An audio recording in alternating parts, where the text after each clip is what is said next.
Well, welcome everyone. This is the part of the conference where we start talking about specific solutions.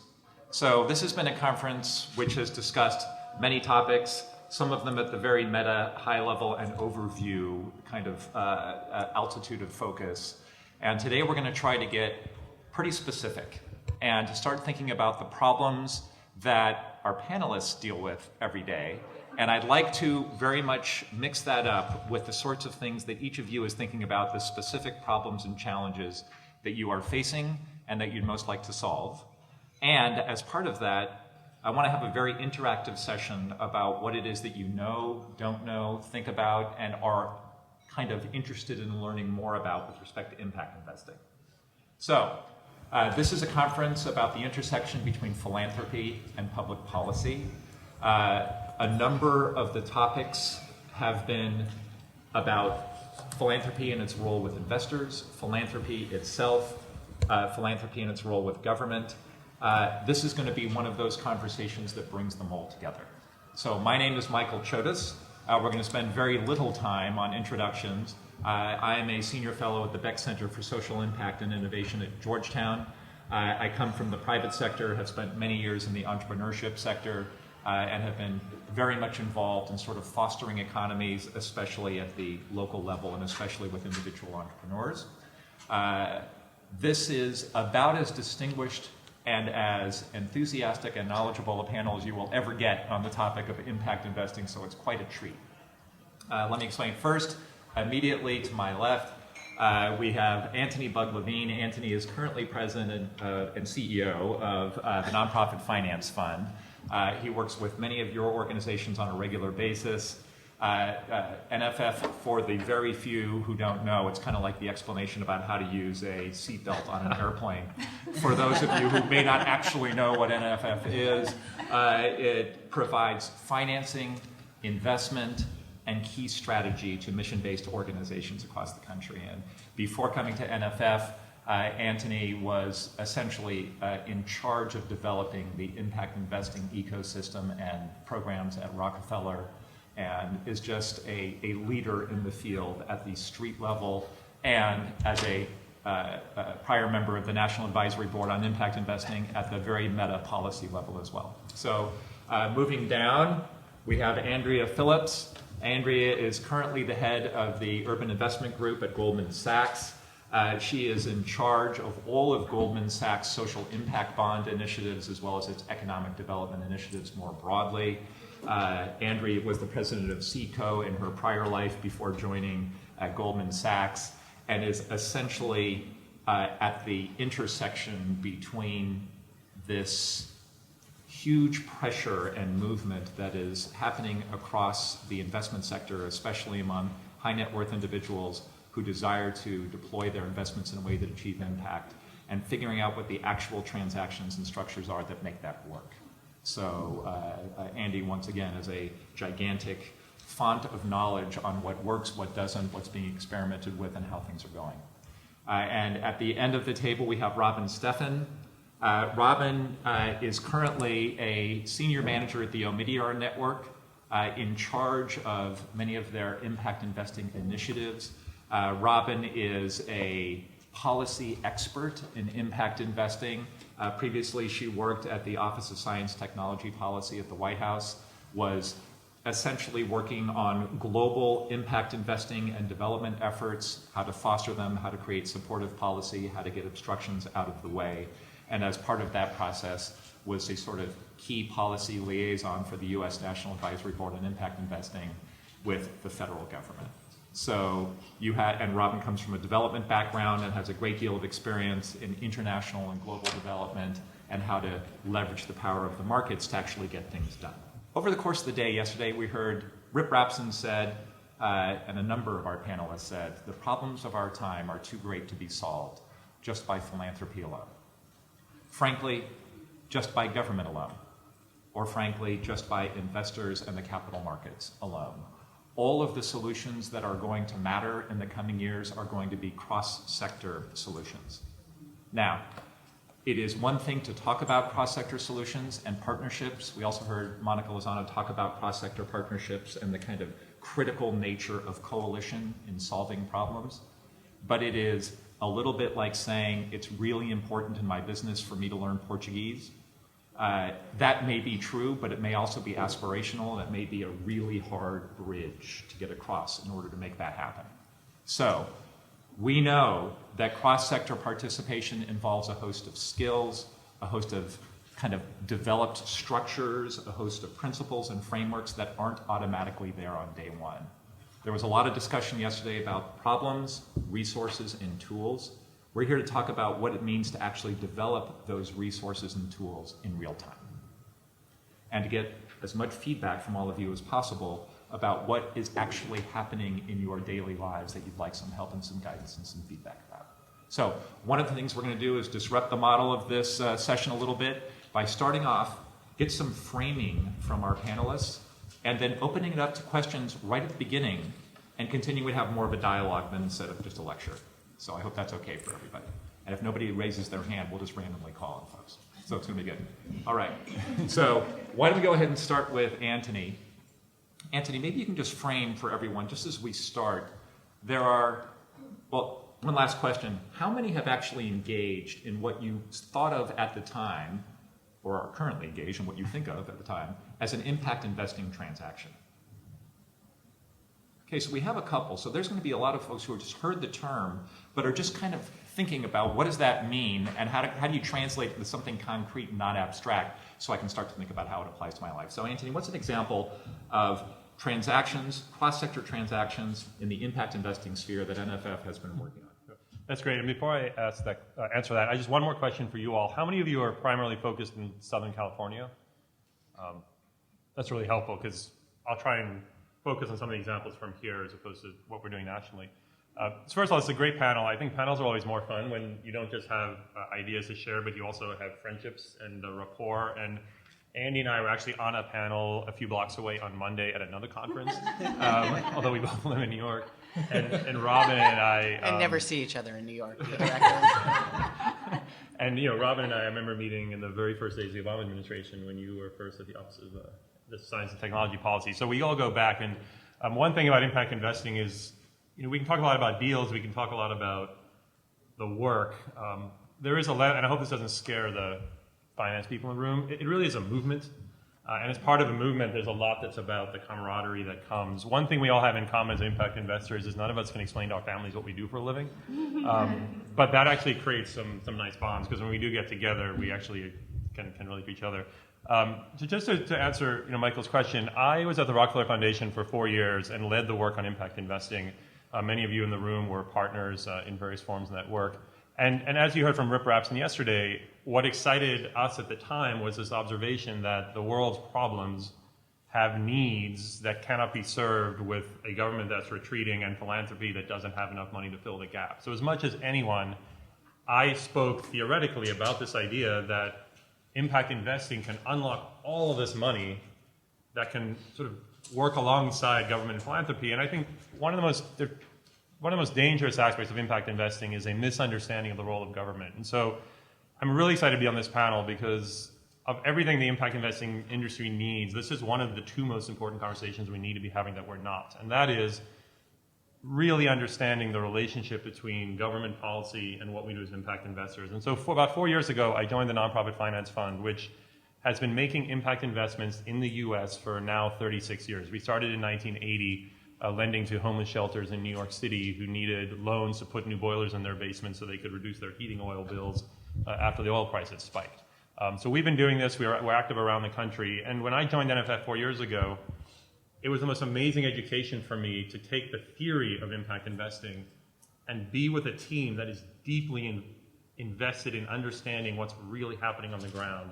And one of the main observations I've learned in the 4 years I've been at NFF, and during those 4 years we've probably done about $100 million worth of deals around the country, and primarily we lend to homeless shelters, soup kitchens, health clinics, organizations that are providing really important services to poor people in the communities across the US, and many of you are our partners. And I just want to give you 3 examples of what I've learned is how central, if you follow the trail, in almost everything we do, government is present as a major reason why we get to do the deals we do. So while it might look like we're making a loan as a private sector participant to a private sector nonprofit, and with that loan, they're going to expand their services. That's always true. But if you push it far enough, there's a real clear role of government. So let's give you three quick deals. Flint, Michigan. It's been in the news a lot. Before it was in the news, it should have been. It's a tragedy of a lot of proportions that's become most salient now. But that city had an abandoned downtown that included the old newspaper building, a troubled industry in a troubled city, and the building had been left to rot. And there was very little chance that Flint, Michigan could really have a revival downtown if that building wasn't dealt with. And so we worked with the Mott Foundation. I don't know if anyone here is from the Mott Foundation. And they were dogged and for years kept at this opportunity to do something with the space downtown. And with a combination of the Mott Foundation support through grants, participation of banks as investors in the deal, and NFF, we were able to take that downtown space and turn it into a health clinic with low-income housing above it that medical students will live in while they are providing health services. And the space across from that, the old parking lot, has been turned into a farmer's market, providing fresh food at the transport hub where a lot of people come and go through the city. So again, what happened there was a loan to the organization that's going to put up this medical clinic and the housing, and we're going to get repaid when rents are paid and when the medical clinic is able to produce revenue. But if you go far enough, there's clear government policy necessary to make that deal happen. First of all, there's Medicaid, which is providing the revenues to the clinic, which ultimately is what the clinic's going to use to pay us back. There's also a program called the New Markets Tax Credits that provides effectively grant money to help make a deal work with a little bit of lending where it really needs a lot of subsidy. So that's one example. A second example has anyone here heard of Health Right 360? It's a health clinic up in San Francisco. They actually have operations all the way down to Escondido out of San Diego. They're another organization that we've just closed a loan that's going to enable them after a merger to buy the buildings they currently rent. And specifically, they serve, their main activity is in the Mission District of San Francisco, where there is a continued need for quality service provided with dignity to homeless people, a lot of whom are HIV positive, many of whom are drug addicts, in an area that is gentrifying so fast that if they don't buy those buildings now, they're probably going to be kicked out of that neighborhood because of their rent prices. And again, we were able to structure a loan to Health Right 360 to enable them to bring together $50 million and buy those buildings to secure their ability to provide that service over time. That's a great impact investment. That impact investment is not viable if we don't have Medicaid expansion in California, which is going to be what provides the revenues to bring them in. Last thing I'll mention is here in Los Angeles, just not so far from this spot, some of you probably know about an organization called LA Kitchen, and I see Glenn and Fred and others who've been involved in helping make that happen. LA Kitchen is an amazing organization that is taking food that would otherwise be thrown away either from restaurants or also from farms in the neighborhood, bringing that food in, repackaging it, turning it into healthy meals, and then selling those meals to people who are providing meals to homebound elderly people. That's sort of the model. In the meantime, they hire former prisoners and kids aging out of foster care. Both are communities in our country who, without an intervention, are likely to be in jail or dead in a few years at incredibly high and sobering rates. And by bringing them and training them, they're getting those people onto a different life path. We were able to provide them a $2 million loan as an impact investor to help them get started and to specifically enable them to take this space in LA and convert it into a working kitchen that allows them to do the training and the work. And eventually, when they are operating fully, they'll be selling those meals and repaying us with that loan. The space they're in was a space that was brought together because of the New Markets Tax Credit initiative. So they have to pay rent and they don't have to sort of rehab the whole building. So again, in every one of those examples, and the reason I bring them up is both incredibly inspiring deals, but also the presence of either a public policy or at a minimum, some form of payment eventually that's coming from government. So this is such an important conversation to have. If we do not have the political will in our country to support poor people and their needs, we don't get to make impact investments of the types that I just mentioned.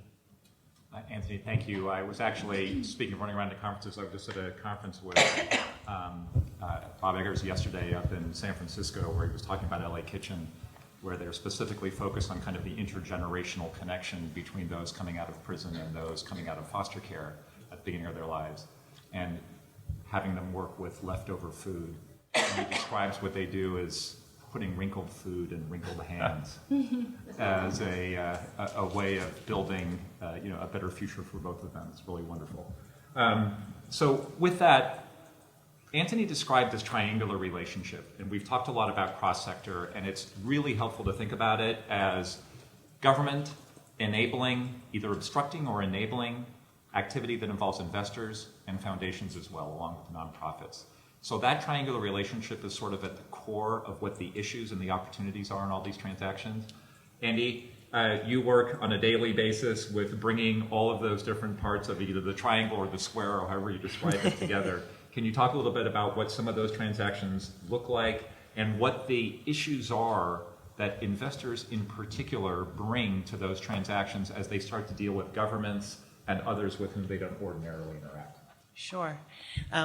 So first, I think that probably cross-sectoral is our sort of theme here. And as I was listening to the introductions of the three of us, I think one of the things that struck me anew, because I know everybody on the panel, is we all have cross-sectoral experience. And I think that part of what gets these investments done is being able to, when you're negotiating the terms of the deal, for everybody to understand everybody's interests and limitations, that then enables us to get a deal across the finish line. And we did a very complex transaction in Massachusetts with the state of Massachusetts, the Commonwealth of Massachusetts, philanthropic grant makers, philanthropic PRI makers, and a commercial investor, which was Goldman Sachs through our social impact fund, and an amazing service provider. And at the end of the transaction, the Secretary for Administration and Finance said to me, he's like, I just kept envisioning you being stretched in lots of different directions through the course of the transaction. And which is really true, right? Because what we are trying to do is always find that common ground in the middle that everybody can walk away and say it's a win. And oftentimes, maybe the view is that the investors are the furthest from that. So anyway, I think that really is the underlying theme. In terms of sort of how do private investors get into this space, I think it's a really interesting and timely question. So at Goldman, our team primarily invests Goldman Sachs balance sheet capital. And up until 3 years ago, we only invested Goldman Sachs money. Truly, we've been an impact investing team since before Antony came up with the term impact investing, and he actually did, and wrote the book. A plug for Antony. Which I make 80 cents every time you buy a copy, so I'll give you 10 cents. I'll give you 10 cents. Awesome. So anybody, please let us know if you buy the book. Every little bit helps. I've got 3 kids going to college. So we'd been balance sheet investors, and really our primary investments had been using Goldman Sachs equity investments into projects in neighborhoods near where our offices were, where there was really an opportunity to both see a really tangible social impact around neighborhood revitalization, providing affordable housing and commercial opportunities and community space alongside strong risk-adjusted returns. We'd been in that business since about 2001, have committed north of $5 billion of the firm's capital. We're incredibly proud of that track record. What changed our business was a few years ago when we did our first social impact bond investment. And so another poll, how many people have heard of social impact bonds? Awesome, so I won't describe them. How many people know they're not bonds? Awesome, so we're going to go with that. How many have actually done a social impact bond transaction so far? Okay, awesome. So essentially what we did on our first opportunity was we provided an upfront loan, right? Not so dissimilar from the loans that Antony just spoke about. But instead of this being a loan based on a real estate acquisition, it was a working capital loan. And again, as Antony pointed out, there has to be some source of repayment for that loan. We get lots of calls from service providers asking us to help them do a social impact bond. And I often have to explain to them that we can't make money out of nothing. There has to be a source of repayment. So on the other side of that transaction was New York City, that was really concerned about what was happening to young men, particularly young men of color who were being incarcerated on Rikers Island. And so we provided the upfront capital. The repayment was through this pay-for-success contract that wouldn't pay typically the way government does, but instead would pay based on reductions in recidivism. We made the loan, did all of the hard work around getting comfortable with the risk and the return profile. We benefited from an amazing philanthropic partner, Bloomberg Philanthropies, that provided a guarantee. This was the first transaction of this kind. Not surprising that there had to be some kind of credit enhancement.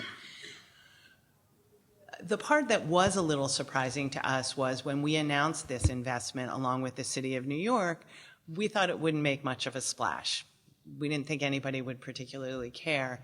What ended up happening was our phones started ringing off the hook from our clients saying, this is really interesting. We want to do some of that. How can we invest alongside of you?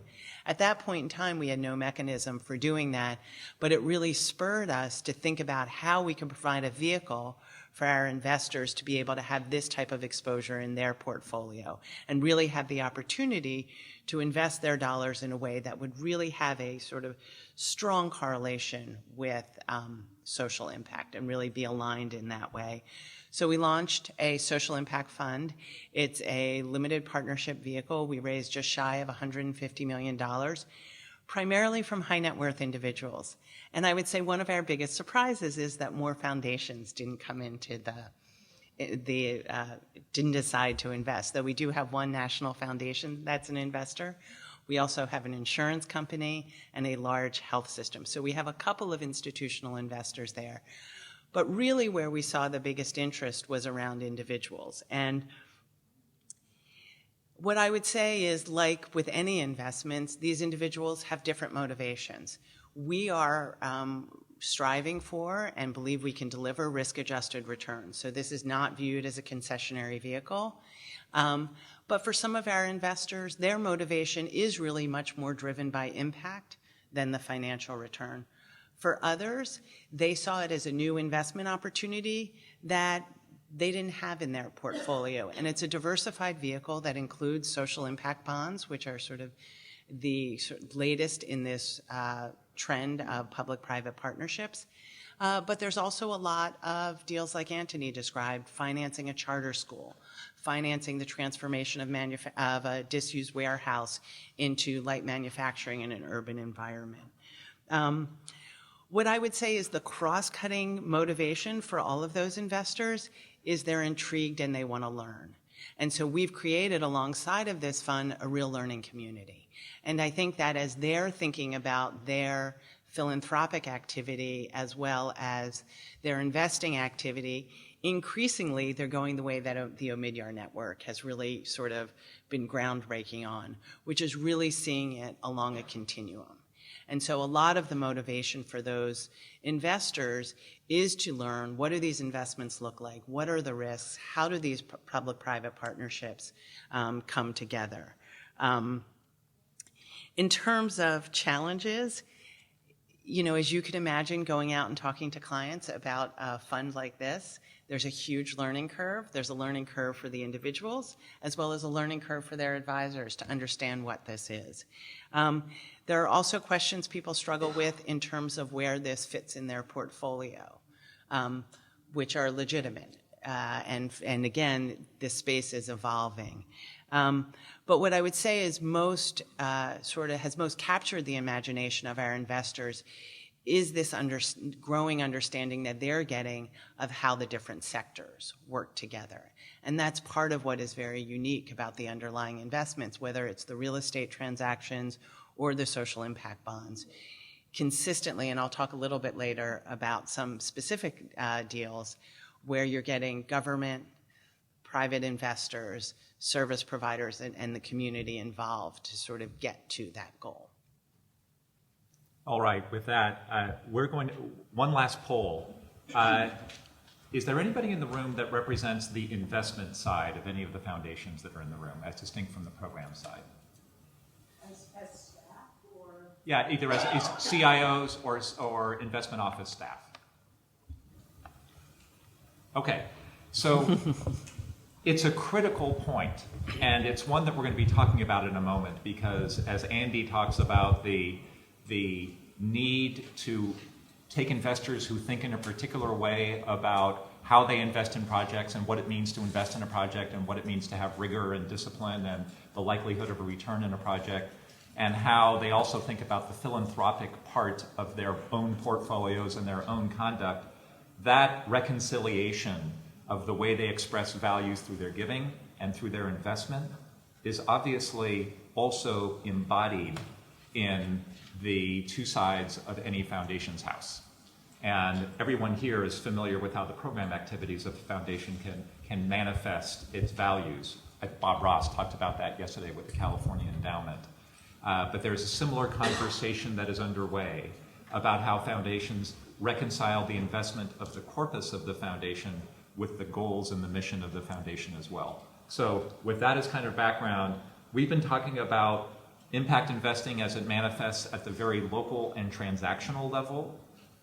But I think yesterday's conversation also teed up that there are basic enabling kind of systemic level policies that affect in the background what pools of capital are available to invest in these innovative kind of investments. So with that, Robynn. Can I add one thing on that? Because I alluded to the fact that only one national foundation invested. Part of that really does speak to the policy issues, that up until the recent IRS guidelines, foundations were very hesitant to put investments like this into their endowment. I give a ton of credit to the very forward-looking foundation who spent a lot of time trying to invest in our fund as a PRI.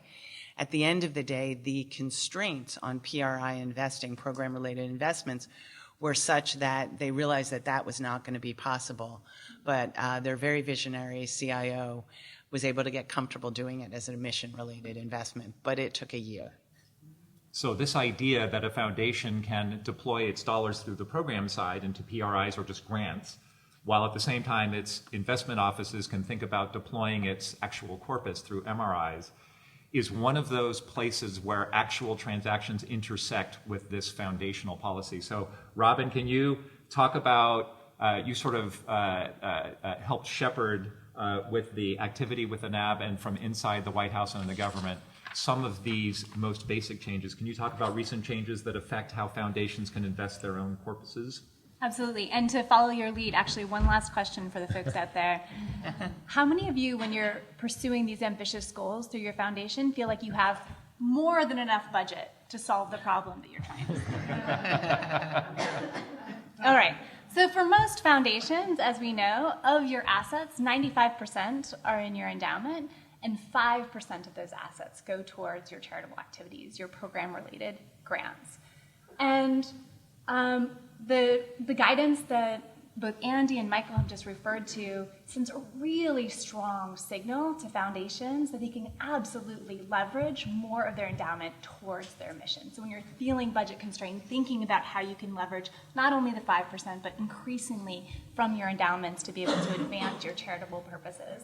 So just to get wonky for a second so you all know what we're talking about here. So this is guidance that came out from the U.S. Treasury Department, and it is guidance on the section of the IRS code called 4944, sometimes known as jeopardizing investments. I'm mentioning this because I know you're all going to run back to your CIOs with these details. And the basic idea is really straightforward, and it makes a lot of sense, which is that fundamentally, we want investments of the foundation's endowment to make sure that in the future it's going to continue to be able to serve its charitable purpose, right? We don't want to make crazy, super high-risk investments that mean, a couple years down the road there's nothing left to be able to do grants. So that makes sense, but too many people really took that rule to the extreme and understood it to mean that when making investments out of the endowment, you could only consider investments that would maximize financial return. And what's exciting is that the guidance that came out in September really clearly and explicitly rejects that conservative interpretation. It says that not only is it relevant to look at financial return, liquidity, risk, but also it's entirely appropriate to look at whether the investment will advance your charitable purpose. And this is coming at a really interesting time because last year, not only did this guidance come out, but you also saw organizations like the GIN, Cambridge Associates, and also Wharton contribute to a growing evidence base that impact investments in certain segments can deliver financial returns that are competitive alongside social impact, which is fantastic. But just to be clear, the IRS guidance, it doesn't require you to only invest in investments that can have competitive financial return. It's very explicit that you can, out of your endowment, make investments that advance your charitable purpose, even if you expect a financial return that would be below a comparable investment that doesn't advance your charitable purpose. And the key really here, kind of with the big principle that we started with, is making sure that you're exercising prudence at the portfolio level. That this isn't every investment, but that you can do it with some percentage of your endowment. All right, so what does this mean for everyone in the room? Two things. So one, for those of you who don't feel like you have all of the funds that you need to be able to solve the problems you're trying to solve, there's no doubt that you're no longer limited to the 5% to advance your mission. That today, a percentage of your endowment can be leveraged to advance your mission, full stop. Now, a lot of people will argue that this has always been the case. We're one of them.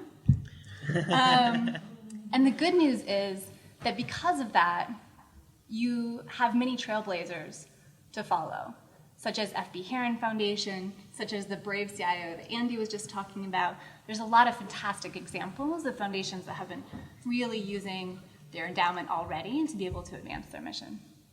Now, for those of you who are sitting on the programmatic side, I think the other thing that's exciting is that we see ways that by having a really robust MRI strategy, it actually empowers you to do more with your PRIs, with your program-related investments.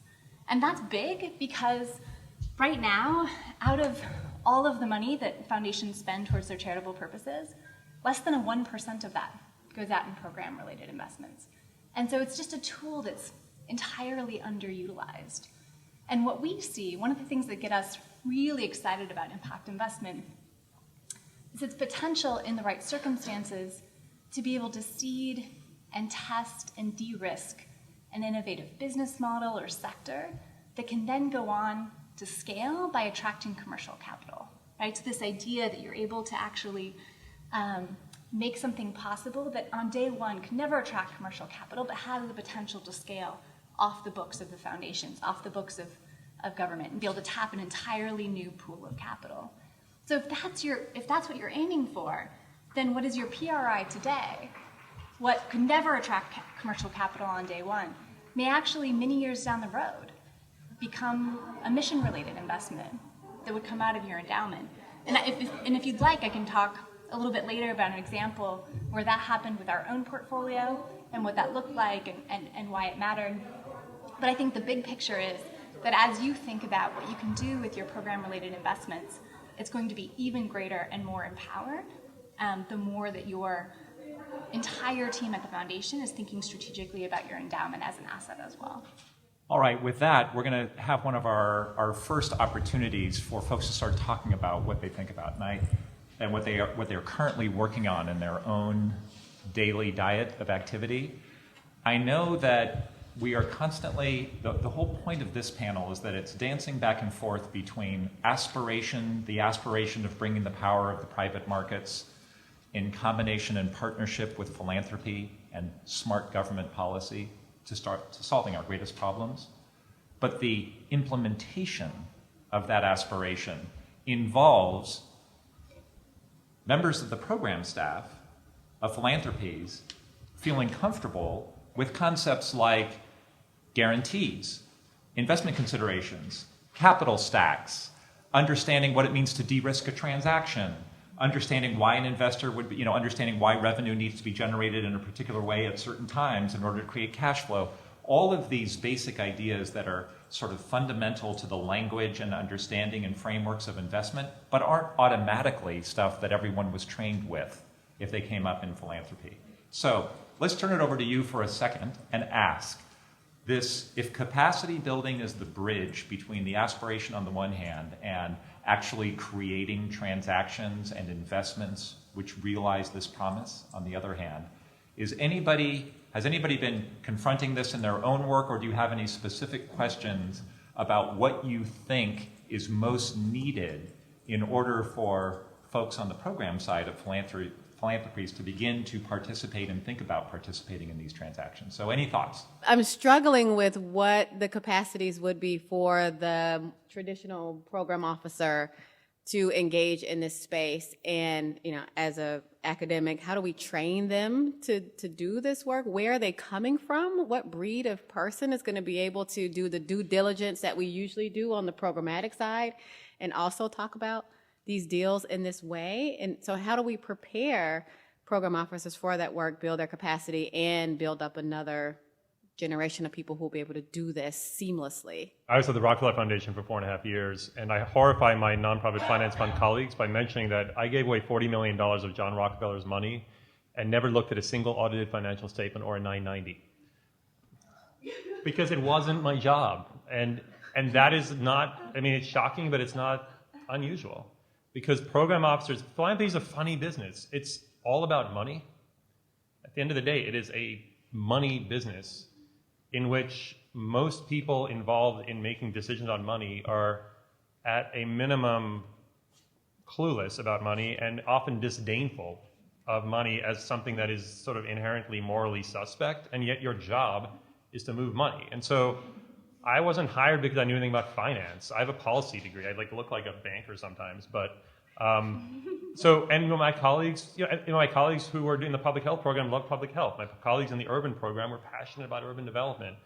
Our clients of the nonprofit finance fund, the nonprofits who we invest in, similarly are not led by finance people. And so our clients are, in Flint, Michigan, it's a doctor who was passionate about healthcare, and the case of LA Kitchen, a social activist. So this idea of it's not just about how do you get foundations to have the skills to understand investing. It's the entire system. How do you get program officers who understand that the financial health of the organizations they're giving grants to is just as important as pricing the budget of the project correctly? How do you get the leaders who are ultimately going to make the social change on the ground, who are whether you're putting money in their hands through grants or investments, how do you upskill the capacity of them to really understand how to run fundamental business models? So I think it's bigger than just impact investing in philanthropy. It's an entire sector that's premised, that can only deliver its mission sustainably if we get smart about money, in which very few people understand money. So to answer the specific question, I was at Rockefeller. I ran the PRI program. One of the first things I did was hire someone who had experience as a banker. But I would say, that was a move. 10 years ago, most foundations did that. They said, let's get one person out of the private sector and they'll be our impact investing person. I think we have the luxury now. We don't have to be limited to only hiring people who have private sector experience. Increasingly now, you can hire people who have both private sector experience and experience actually working nonprofits. Andy's a good example, someone who's now at Goldman Sachs and previously ran a nonprofit. I think 10 years ago we didn't, it was sort of, well, you're a banker and you've been on, maybe one day a month you've been on some board of a local nonprofit, and that makes you a perfect impact investor. It's a little different now. I think the standard's higher. So one thing is you do need to bring teams together of people that have different skills and perspectives. That's very important. And then I think the other point is you need to be more flexible in your implementation model as a foundation of how you outsource certain skills, because I don't think it makes sense for most foundations to have program officers who are deeply insightful about investments. We need program officers who are deeply insightful about the social issues you're focused on, but who understand enough to know what they can do on their own when it comes to investing and know how to bring in others. The last thing I'll say, the analogy a friend of mine uses is, she says, when I have a leak in my house, I know what I can fix myself, and I know the plumber to call when I really need an expert. And to me, that's the model I think that most foundations should be using. Train the staff enough that they truly understand that money is an absolutely essential ingredient to sustaining social progress, and knowing enough to be savvy about when is a grant appropriate, when does it feel like an investment might be appropriate here, but then know when to call the plumber and have some really good ones on your speed dial. I would dive sort of a little bit into it on the transaction level. I agree completely with everything that Antony said, and I would argue from transitioning from running a large national nonprofit to working at Goldman Sachs that, increasingly if our workforce, economic development, health and human service sectors are going to be able to solve the challenges we're all trying to solve, they actually do need to learn a little bit from business about how to be sustainable, how to manage effectively. We've just had an incident in New York where one of the largest longstanding service providers went out of business in a matter of months. It was all of a sudden they weren't there anymore. And I don't know the backstory, but you have to believe that they were lacking the true financial and business management skills they needed to be able to do that. What I would say is the good news from a transaction perspective, the folks that are coming together to do deals, what we're finding is that everybody is leveraging everybody else's expertise. We did an amazing deal in Chicago around early education. I am not an expert in early education, but the J.B. and M.K. Pritzker Foundation were at the table. J.B. Pritzker thinks about early years all day, every day. That is his passion. He's knowledgeable on the research. He funds the research. We could rely on his team around the fundamentals of early education. We also had a local financial institution at the table that has been leading the CRA investing for Northern Trust Bank for 20 plus years. She brought a level of knowledge about local service providers and what was happening in communities that was invaluable. Not totally clear what I brought to the table. I think what I brought was this was my third social impact bond transaction that I had done. And so on a deal basis, folks really either consciously or unconsciously doing exactly what Antony said is figuring out what is my expertise and experience that I bring to this to get to the goal that we all want. And being able to do that, I think, really leads to your biggest successes. I'd love to jump in on this as well. We're structured a little bit differently than most foundations. So Omidyar Network is a philanthropic investment firm. Under the same roof, we have both a 501c3 foundation and an LLC. So we have two checkbooks to write both grants to nonprofits and for-profit investments in companies, and can kind of do everything in between. As we originally started off actually as a much more traditional family foundation, but as we moved to the philanthropic investment firm model, it became really important for everyone on our investment teams to be able to have both really hard skills and understand the finance side, know how to look at deals, but also be incredibly committed to mission in a very real way. And actually, our investment teams are completely integrated. So it's the same people who are looking at both the for-profit and the nonprofit sides of the sector goals that we're trying to advance. So they're making for-profit investments in entrepreneurs who have fantastic ideas, and then they're making nonprofit grants to be able to build that market and that sector in ways that address some of the common problems those entrepreneurs face. And it happens through an integrated process, the same investment officials, the same investment leads, and it comes to the same investment committee that's looking at both the for-profit and the nonprofit side, and it requires that type of cross-fertilization in terms of being able to have both of those sets of skills, but it also leads to much more integration and reinforcement between our for-profit and our nonprofit. To date, we've made just under $900 million in commitments, and that's been about 50-50, but really done in a way that they reinforce each other on particular sector levels. Les Sullivan from Johns Hopkins. A couple years ago, I produced a book called New Frontiers of Philanthropy, which I think is partly the answer to the question that you were raising about having information to train this new cadre. But at the end of the book, or the end of the introduction, I laid out 5 downsides or 5 obstacles that I thought were impeding this field. And I'm interested to hear where we stand on them. I think one of them I heard you have addressed, and that's the impediment of comforting illusions, comforting assumptions. And one of those comforting assumptions was this idea that impact investing was going to eliminate foundations and eliminate or overcome the problem of it was going to replace government, it was going to replace foundations. I'm glad to hear that is gone. But there were 4 others, and I just wanted to get a sense of where things stand in your view. One of them was the normative implications, the fact that these impact investments have a tendency to advantage certain investments and disadvantage other ones. They advantage service-oriented ones with short-term outputs, They in a way disadvantage ones that are empowerment characteristics. And in thinking back to Mr. Ross's comment yesterday about the structural problems of disadvantage and inequality, we're in real trouble if we focus only on short-term service activities and lose sight of these longer run things.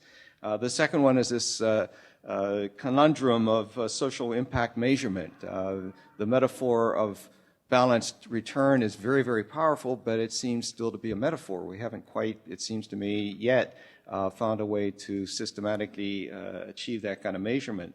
The third is the fact that this is still a boutique business, and I think it's well known in the financial community that it is. I think the latest figures were $60 billion under management. This was the J.P. Morgan report. Well, I think everybody knows that the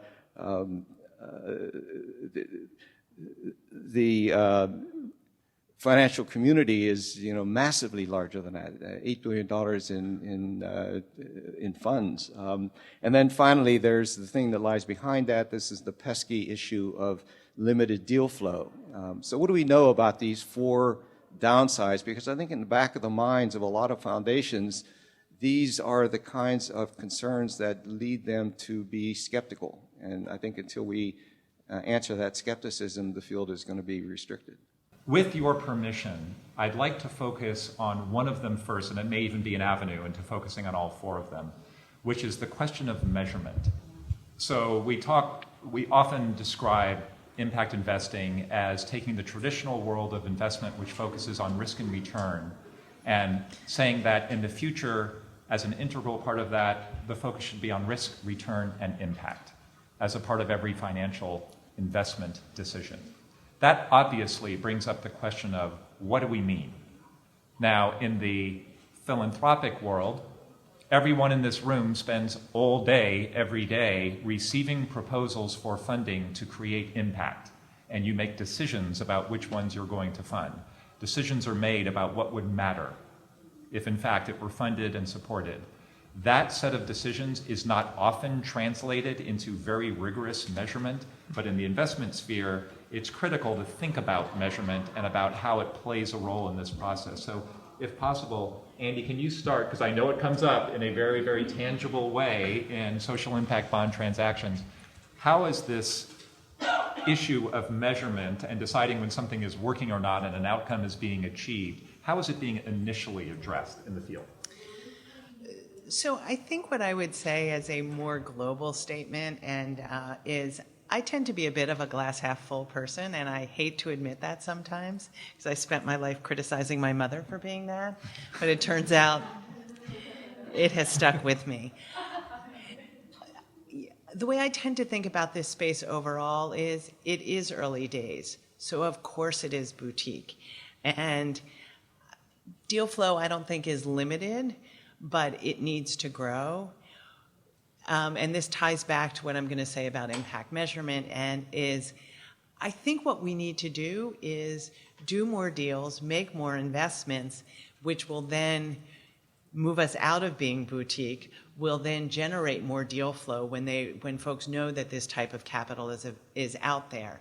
When I turn to look at impact measurement, I worry a little bit that what we're all going to do is, and I think this is often the experience of the social sector and philanthropy and those of us who are interested in social change, we will hold ourselves to a standard of impact measurement that is completely unattainable. And what we will end up doing is getting a lot of false negatives, right? So because we will create this unattainable standard, we won't do anything, or we'll say no investment is good enough. And so my hope is that we're all willing to sort of muddle through the messiness of trying to find what are good enough impact measurements. Remembering that most of the world we live in, particularly with government programs, there are no metrics, right? So if you talk to Ben McAdams, who's the very forward-thinking mayor of Salt Lake County, when there was criticism about the outcome metrics associated with the early education transaction there, His response, that of course, unfortunately didn't make it to the papers, so you'll have to trust me on it, was, I fund about $500 million a year in human services program. This is the only one that I have any inkling that it's working. Because keep in mind, most things go based on how much money you spend, right?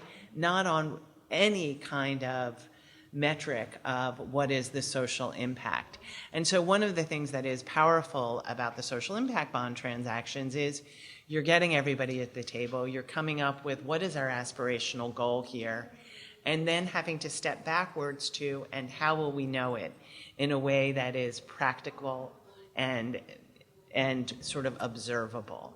And so my sense is that we have to keep trying on that, because there is no one perfect metric. And if we sort of set the bar too high, as I'm fond of saying, the perfect becomes the enemy of the good, and then we do nothing, which is really the downside. Anthony? Innovation is always held up to a higher level of scrutiny than business as usual. That's just the nature of innovation, and we are really bad at impact measurement, impact investing.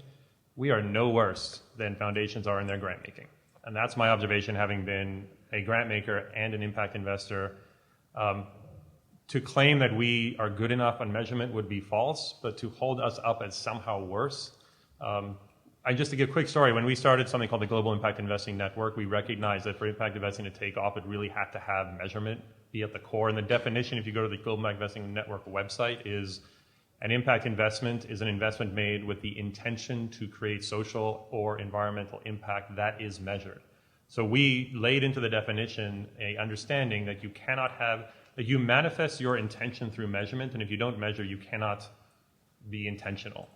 We then said, well, if we're going to measure impact and we're going to try and create long-term, the vision is, can we create some system that allows us to compare the impact of one investment versus another? So we said, well, if we're going to do that, you can't compare two investments for their social impact if you don't have a standard way of, at least you need to have standard terms. So when someone says, my investment enabled 1,000 poor people to get health care, we have to have a standard definition of the word poor. We have to have a standard definition of the word health care, because if we don't, how can we possibly compare to one investment that said they helped 2,000 poor people get health care because they were doing a check-in clinic for 20 minutes once a year, and someone else said, we helped 1,000 poor people get health care, and they were truly desperately poor, and they were getting comprehensive service. If we don't have common standards for those words, at the time we said, if we don't have common standards, we'll never have comparable metrics. And so we created something called the Impact Reporting Investment Standards, which are all they are is a standard way of saying, when you're counting these things, have a standard that says the word healthcare should have a common meaning, the word poor person should have a common meaning, the word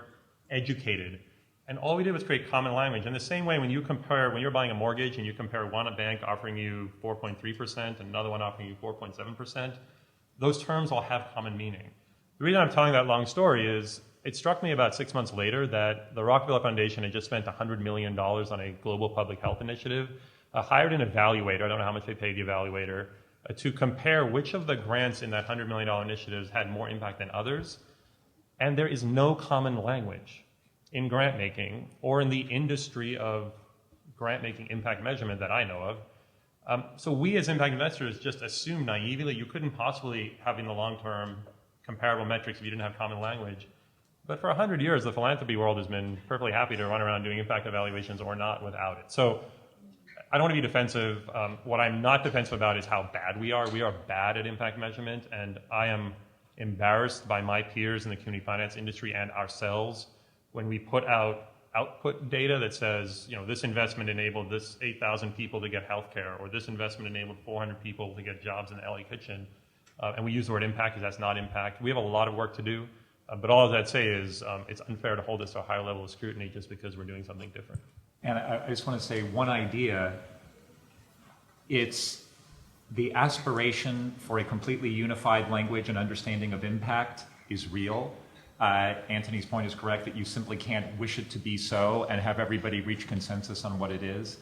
But there is a conversation underway about where to start with at least transparency, so that there is sharing of information about what's actually being done and what's actually occurring, so that there can be a conversation about whether or not intended outcomes were achieved, what they were, how they matched, and how they start to spread across sectors. So I think that this most basic idea of measurement is also deeply tied into what's actually happening and how can we be transparent about how the investments are making a difference. Robynn, was there anything that you wanted to add on that particular question? So I think you've nailed this question about social impact and measurement in terms of the three of you have just addressed it squarely. I have some thoughts on some of the other challenges, Yes, if it makes sense to Sure. tackle a couple of those. So And then we'll get to your question. So two pieces that you mentioned. One is the ability of impact investment to go beyond short term in terms of really getting to this question of empowerment. So I wanted to tackle that quickly first.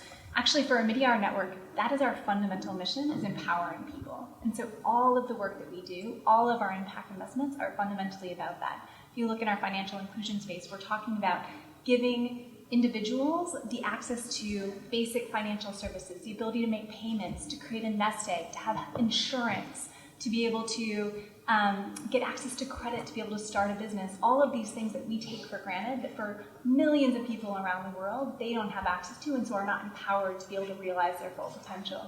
Similarly, the impact investments we do in education are very much about empowering kids to be able to realize their full potential when they grow up. In both of those instances, we actually represent a different part of the impact investment spectrum that we've talked about in some of our other deals, and I think it's worth noting that actually the impact investing tent is big and diverse and covers many different asset classes. And so, we sit in Silicon Valley. Most of the investments we make are actually early stage equity.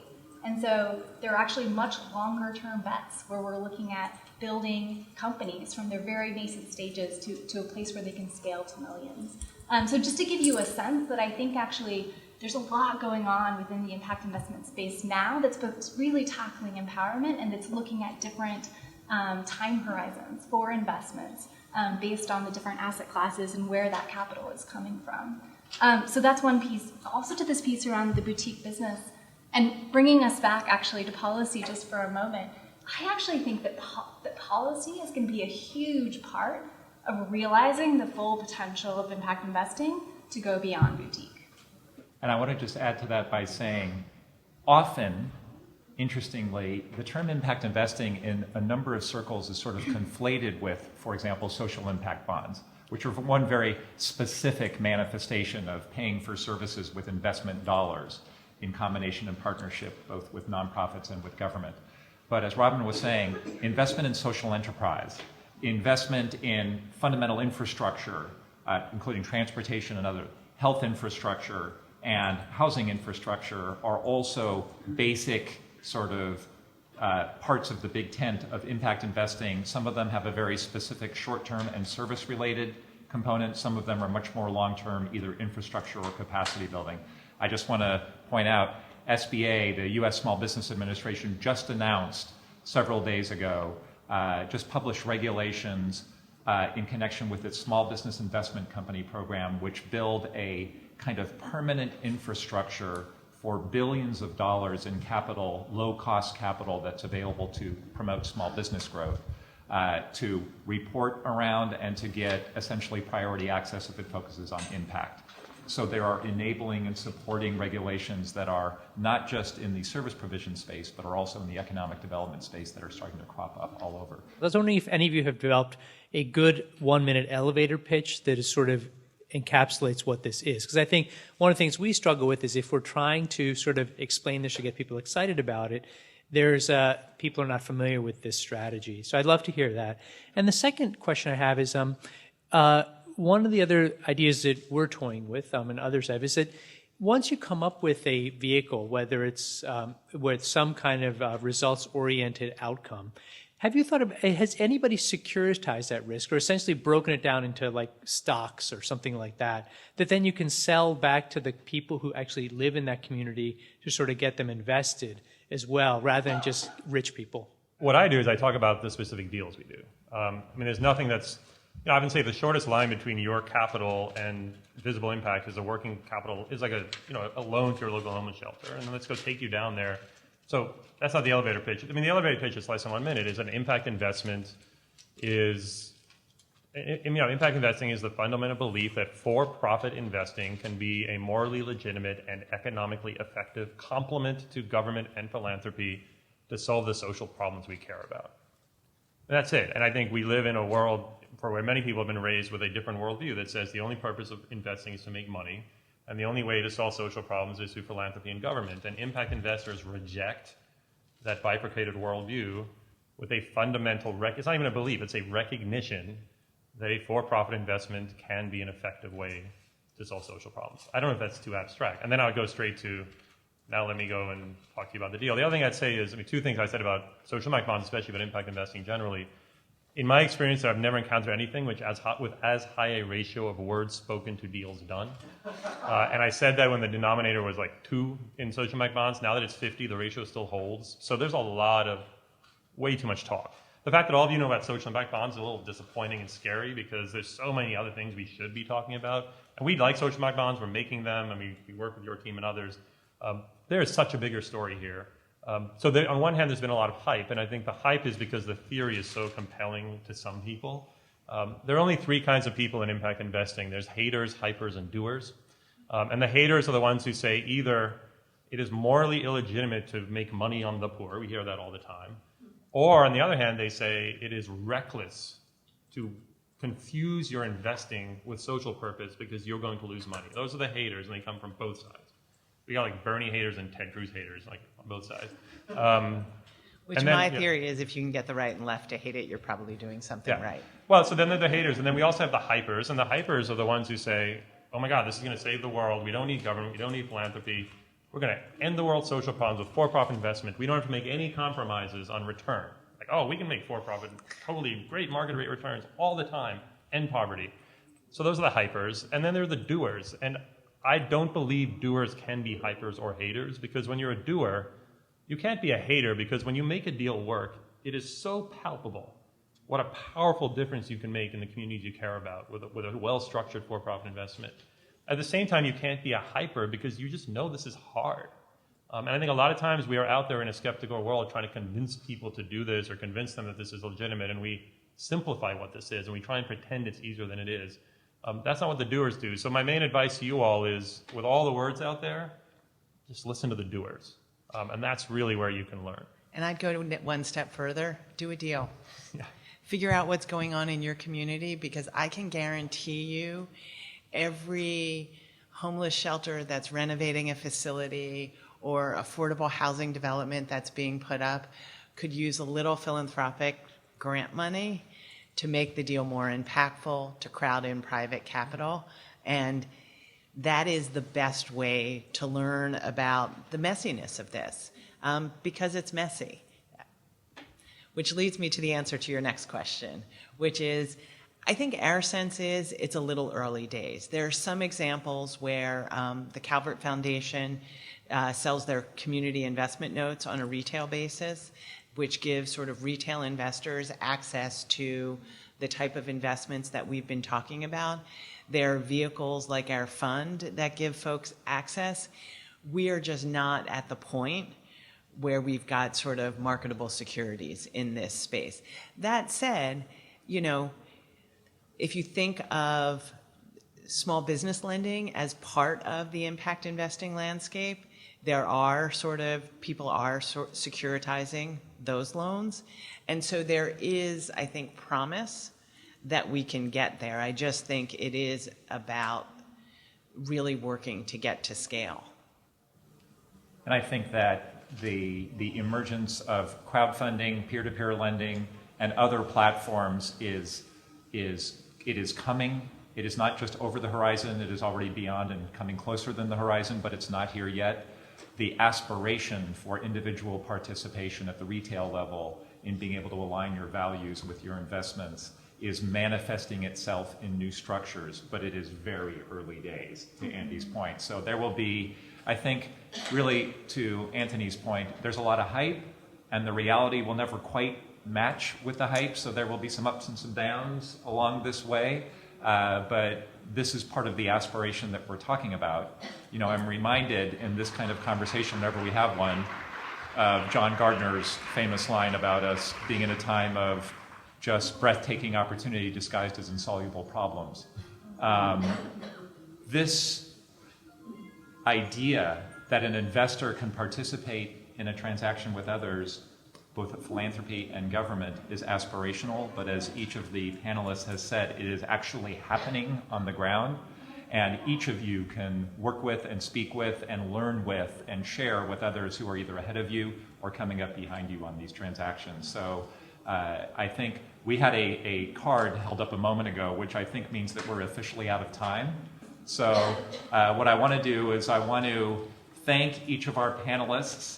I don't know if anybody saw that the fundamental structure of the universe has just been proved to be consistent with Einstein's prediction a century ago.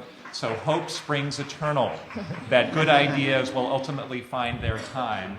With that, I want to thank our amazing three panelists. I wish we had more time to continue this conversation and say really thank you, each of you, for coming. And